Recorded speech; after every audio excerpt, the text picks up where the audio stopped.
Have you ever wondered why some music producers just seem to attract paying clients all the time, whilst other people are stuck doing, free work and struggling to get by a little bit? Well, I wrote down some truths. It's not just talent that gets people to that position. The real difference is it's a single mindset shift that takes you from being seen as a hobbyist to being treated like a professional. And once you make this shift, everything changes. Your rates, your clients, and the respect you get in the industry. I wrote that down the other day, and I figured it would be worth making some kind of video about it, mainly because I am here to help musicians and music producers, more specifically, to build sustainable careers. As you can see, I'm not aiming to make a really high, flashy YouTube video here. I just want to give you some real facts. And that's what this channel is going to be. If you want like glossy things popping up all over the place, I'm probably not the right channel for you. But what I will promise to always deliver to you is real stories, real information that has been working for me to get consistency and get you to that same place. And maybe you've already got a bit of consistency, but you just hit a little bit of a wall as to how you can get to that next level. That's what Made on the Road is all about. Made on the Road, by the way, very quickly, is this bus you can see in the middle of the screen. I bought with music production money and turned it into a music studio, traveled around Europe a few times, and I flew artists out to me so we could work on beaches in Croatia or in the mountains in Austria and Switzerland, rather than just in a studio in London. So now I'm buying Airbnbs and all sorts of things that I'm absolutely loving as side hustles outside of my music production, and it's all come from music. It's just building the life I want to live. So I want to teach you all those things. So the summary of what I'm going to talk about in this video: spotting the hobbyist mindset. We're also going to talk about the pro mindset and what the difference is and why that shift changes everything, and certainly did for me. How to actually develop the pro mindset. It's not just fluff. It's not just one of these videos you'll see on YouTube where I'll tell you to get up at 6 a.m. and go to the gym and eat this and drink that. And I think all of that stuff is great. I personally enjoy it, but I don't think it is the thing that changes the mindset to a pro mindset. Common pushbacks and how to overcome them, and then a real world example. And if you're still here watching this thinking, is this what I want to watch? I would say everything in this video could make the difference between you turning over 6 figures this year and turning over half of that and not actually moving the needle as far as you wanted it to be. So whenever and wherever you are watching this, stick around, especially for the story at the end, because it is a good one. So spotting the hobbyist mindset. What is the problem? I was going to say what is the problem, but that's not the right thing to say. Spotting the hobbyist mindset is the problem. Until you know what you're looking out for, until you know that this shift is going to make a difference, I was in the position where I needed somebody to point it out for me. So let's start with what holds most producers back. If you're waiting around for opportunities to magically land in your inbox, if you're saying yes to every request, no matter what the budget is, some of them are good, some are bad, some months you have nothing, some months you have a few things. Awkward conversations about money because it feels... Avoiding conversations about money because it feels awkward. Thinking you're lucky just to work with artists. All these are hobbyist mindsets. Tells clients, I'm just doing this for fun, so you don't have to treat me like a professional. And the thing is, nobody ever is going to whilst you're in that mindset. So let's have a look at what the pro mindset shift is. I had a mentor, by the way, that taught me this about 7 years ago. And that's when I'd say I've been really consistent since. So it may not feel important, but this really is. So here's the shift. Professionals position themselves as professionals. That might sound really obvious, but think about a plumber. They're advertising themselves for their services. And if you don't know how to do any plumbing, suddenly you're prepared to pay them some money in order to do the job. And also the people that are really serious about getting that problem fixed will spend good money because they want it done properly. And that's the same thing in your situation. So that means set and stick to your rates. No apologies, no nervous discounts. Back to the plumber analogy, they're not going to drop their price by half just because, I don't know, you've said you'll give them some exposure or you'll help them out in some other way. They've got their price. They're going to want to stick to it. You're selective about who you work with. You choose clients not the other way around. So you choose the clients. That's probably how I should have said that. You choose the clients, not the other way around. If you have somebody get in touch and you're like, don't know if I want to work with this person, follow your gut and say no. Don't think money, think no, because the time you'll spend on that project that you probably regret saying yes to, you could have got 2, 3, 4 other clients in that time. You're confident that your skills are worth paying for. Again, think about the plumber. If he's turning up and he's like, I know I can fix that, he's going to be confident behind his prices. And that's not arrogance. It's self-respect. So the moment you take yourself seriously, other people do as well. If you sort of come out and you're like shy and you're like saying, oh, I'm kind of a music producer, I don't know, let me see if I can do the job for you. And then you slap like a big price down there, I'd be like, hey, you don't sound very confident you can even do the job, let alone charge that amount of money. So why does this shift actually change everything? When you stop acting like a hobbyist, a few things happen really quickly. At least they did for me anyway. Clients started taking me more seriously. There was no more ghosting or late payments. Your perceived value goes up as well, which means you can actually charge more because you're saying things in such a confident way that people are like, okay, cool. Yeah, I believe that's the thing. You're the professional here. I trust you, and I trust that there's probably more things I can learn along the journey. So you can charge more for that. And that's all perception as well, which we teach more of on this channel. So you attract clients who respect your process instead of trying to haggle you down. We've all been there where someone's tried to knock you down half the price, etc. Ultimately, there's 2 things I think going on there. One is you haven't delivered your value well enough, or they just don't see that the value you're going to give is actually any value to them. And that could be a them problem, and it could be a you problem in that, you might not have pointed out the things they actually need fixing. If I said I needed my plumbing fixing and an electrician was there telling me that I needed my light fixed, I'd be like, well, no, I need the sink fixing. I need that fixing. So, that's maybe it is an extreme example, but it gives you the idea of what I'm trying to say. If somebody wants their vocals recording, but you're saying, yeah, but your piano playing could be way better, so let me hire me and I'll play the piano way better. They might be like, the piano playing's fine. I'm happy with the piano playing. I need my voice recording. So therefore, you're no value to them.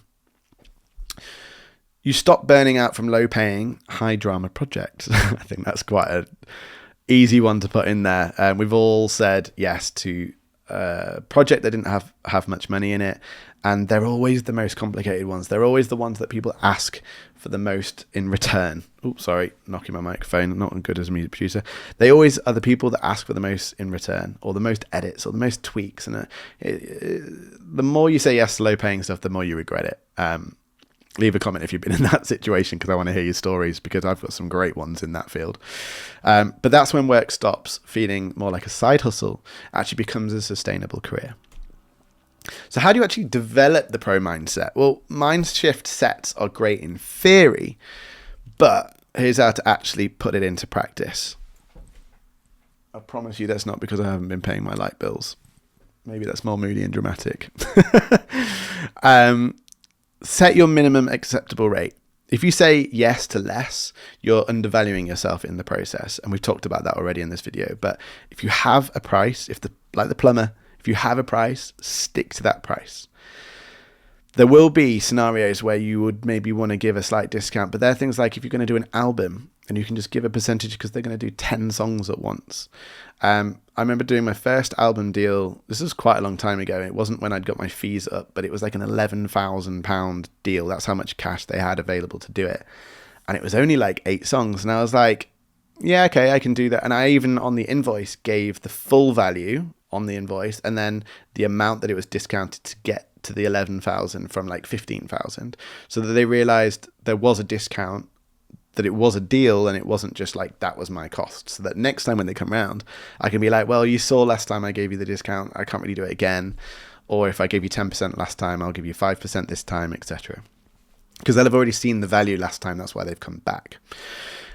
Sorry, a bit of a tangent there, but quite a fun one. Practice saying your rates out loud until it feels natural. If it makes you flinch, adjust it until you say it confidently. This is kind of like speaking to yourself in the mirror.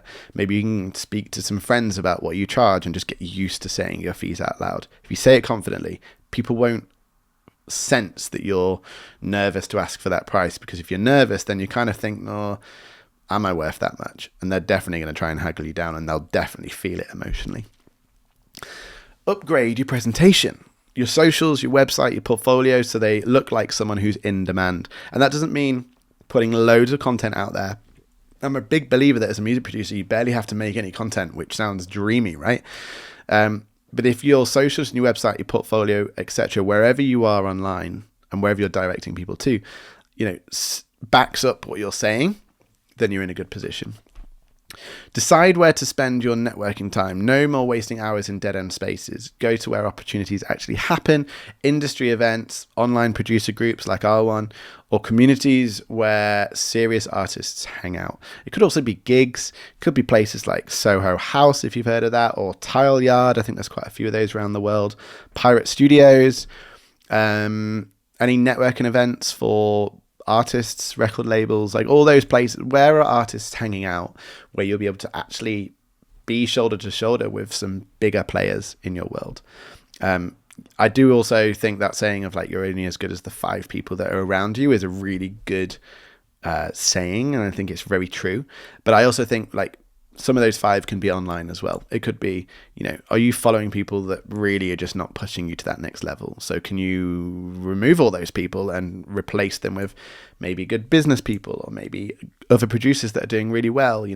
Don't see anybody as competition. Look at other people out there that are being successful as inspiration. Common pushbacks and how to overcome them. These are things that I have actively been told when I'm helping producers charge more or helping producers to get more work in. So I figured if I say them out loud and say my opposite opinion, then maybe it's something for you to think about, and maybe you resonate with all 3 of these things. I'm not experienced enough to charge more. You're still providing a service, and you need to remember that. You might have a plumber that's relatively fresh from college or wherever they're training. It doesn't mean that they're going to do a worse job. It just means they have they don't have as much experience. But if the job is easy enough for them to do, they're still providing service. They're still providing value. And eventually you will be at that point where you've got 10 years experience, and you can obviously be charging a lot more. So price yourself fairly, but don't undercut yourself to the floor. People think I'm arrogant. Professionals expect professionalism, especially if the people are willing to pay a lot of money for a professional. Then they're not seeing you as being arrogant. They're seeing you as being confident, not arrogance, and actually providing a lot of clarity. If you've said you're a certain price and everything else backs up what you're going to say, and you've shown the systems and things you're going to do for them, they'll walk away being like, that's a lot of work. I see why you charge what you charge. And I've never seen a producer do that amount of stuff before, so I'm not surprised about the rate. They might not be able to afford the rate, but they won't be questioning the rate, and that's a whole different conversation. And then finally, I'll lose clients. But I think that's fine. I think if you lose ones who don't value you and value what it is that you're doing and the problems that you're going to solve for them, then just get rid. and you're making space for new people that will respect you and will value everything that you're about to do. And trust me, that's a good thing. So the real world example taps into that. I had a producer friend, we'll call him Jay for the sake of this conversation, who was charging £500 a track. Now, that's good, but it's beginner prices. He decided to double his rates overnight to £1,000. I was pushing him to raise his prices. I wasn't expecting him to literally double. I was thinking more like 800, but I do think he's worth more than 1,000, so I'm proud that he did go to that. And he did instantly lose 2 clients, so he lost £1,000 instantly. But within a month, he replaced them with 3 new clients. So he was then £2,000 up, and that's within a month.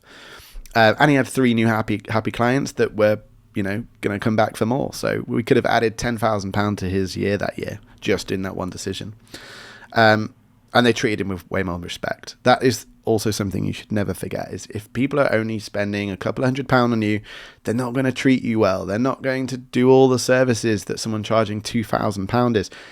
Unless the person charging £2,000 is arrogant and actually doesn't know what they're doing and is terrible. Maybe you've had that experience as well. But anyway, Jay's income went up, his stress went down, and he finally felt like he was running a business. And mainly he felt like he was running a business because there was a lot more consistency, but also he had enough money in the bank and enough jobs that if things went quiet a little bit, like over Christmas, that's a time where it does just go a bit quieter, lead up to Christmas, he still had enough money there that he wasn't stressed. He was ready for January, which was also a little bit quiet. And then as things start picking up at the end of January again, like, he's good to go. He was just less stressed. He just took a holiday and enjoyed it. So conclusion, this is something, a quote that I really love, and I stick by, and it was actually a quote from a mentor of mine a few years ago. If you want to be taken seriously as a music producer, you have to start by taking yourself seriously. That shift is free. That's the line I love. That shift is free. It's just a decision. And if you've not yet made the decision, it could be the thing that, you know, you double your prices and you deliver everything out there. You deliver your services in a way that people see the value and they bloody love it, and you never look back. So just to recap, we talked about spotting the hobbyist mindset, what the difference is with that and a pro mindset, why this shift changes everything, it certainly did for me, and how to actually develop the pro mindset, common pushbacks and how to overcome them, and then we touched on Jay's story. So you may want to rewatch this video, take even more notes, or like now you've got your head around what you might do. Maybe it's worth watching it again so that you can pick up on certain things now you have that mindset in place. If you also want to follow more of this, next week the next video is going to be what producers are charging in 2025, just so you know where you sit in terms of the brackets. I've done a lot of research on it, so I've got some good numbers. Subscribe if you want to see that and you don't want to miss it. And then finally, if you are wanting a bit of a one-on-one session, I'm doing hour-long sessions at the minute with people that want to build the journey from where they're at now to whatever their next milestone is. And I'm happy to hop on a call with anybody. I don't know when you're watching this as to whether or not I'm still doing it, but check the link down below to make sure that you're not going to miss out on that opportunity, or joining the group of other producers in this community that are all killing it, nailing it. Surround yourself with those people. I'll see you in the next video. Thanks so much for being here. Enjoy the rest of whatever it is you're doing next today, and bye for now.